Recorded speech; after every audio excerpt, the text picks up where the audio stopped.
ಬಹಳ ಮುಖ್ಯವಾಗಿ ಜಾತಿ ಜನಗಣತಿ ವಿಚಾರಕ್ಕೆ ಸಂಬಂಧಪಟ್ಟ ಹಾಗೆ ಇಡೀ ರಾಜ್ಯವೇ ಇದರ ಬಗ್ಗೆ ಮಾತಾಡ್ತಾ ಇದೆ. ಒಂದು ಕಡೆ ಶಾಮನೂರು ಶಿವಶಂಕರಪ್ಪ ಸ್ವಲ್ಪ ಲಿಮಿಟ್ಗೆ ಮೀರಿ ಮಾತಾಡ್ತಾ ಇದ್ದಾರೆ ಅಂತ ಅನಿಸ್ತಾ ಇದೆ. ಶಾಮನೂರು ಶಿವಶಂಕರಪ್ಪ ಅವರ ಏಜ್ಗೆ ತಕ್ಕಾಗಿ ಸ್ವಲ್ಪ ಮಾತಾಡಬೇಕಿರ್ಬೋದು, ಅವರು ದೊಡ್ಡ ವ್ಯಕ್ತಿ ಆಗಿರ್ಬೋದು.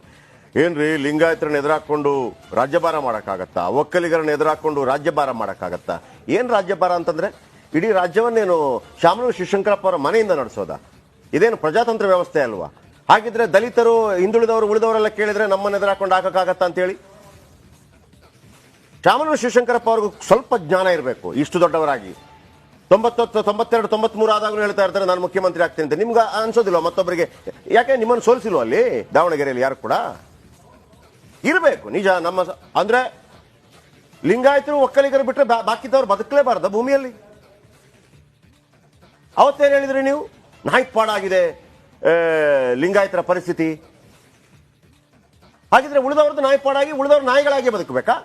ನೀವು ಮಾತ್ರ ನಾಯಕರಾಗಿ ಬದುಕಬೇಕಾ?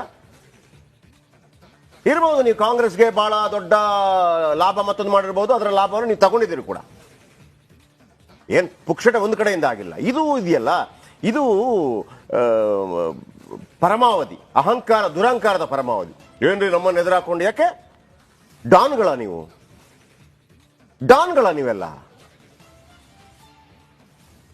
ಜಾತಿ ಜನಗಣತಿ ಹಾಗಿದ್ರೆ ನೀವು ಅಲ್ಲಿರುವಂಥದ್ದು ಬೇರೆ ಬೇರೆ ಇರ್ತದಲ್ಲ, SC ST ಕ್ಯಾಟಗರಿಗಳಲ್ಲಿ ಬರುತ್ತಲ್ಲ ಬೇರೆ ಬೇರೆ ಉಪಜಾತಿ.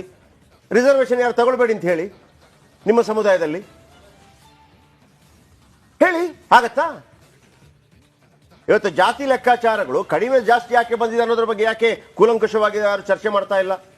ಹಾಗೆ ದಲಿತರು 800, 464 ಜಾತಿ ಇಲ್ಲದವರು ಹಾಗೆ ಸಾಯ್ಬೇಕಾ? ವಿಷ ಕೊಟ್ಬಿಡಿ ಹಾಗಿದ್ರೆ ಉಳಿದವರಿಗೆಲ್ಲ, ನೀವು ಬರೀ ಇದ್ಬಿಡಿ.